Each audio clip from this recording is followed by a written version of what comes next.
Take a look at Amazon, and we've had 152, 155 as our primary target. I mean, we've come, I don't know, within a few dollars of that.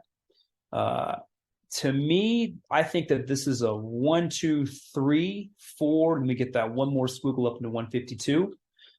That's what I'm looking for, and it would happen on these divergences right here, and it lines up with what I'm seeing, which is like that one more move higher, probably in the next few days, which would kind of hit this level. And if that happens, that's a really big warning. Keep in mind, Microsoft is at our level that we targeted in a fifth wave, and Amazon is very close to our target in a fifth wave.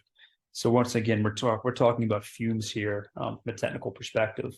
In order to get us up into that February zone, we need to see a much deeper retrace that happens in November. This top that happens, maybe it's a three-wave move across the board, and it's a deep retrace, and we set up for one more swing higher to 152, 155 into February.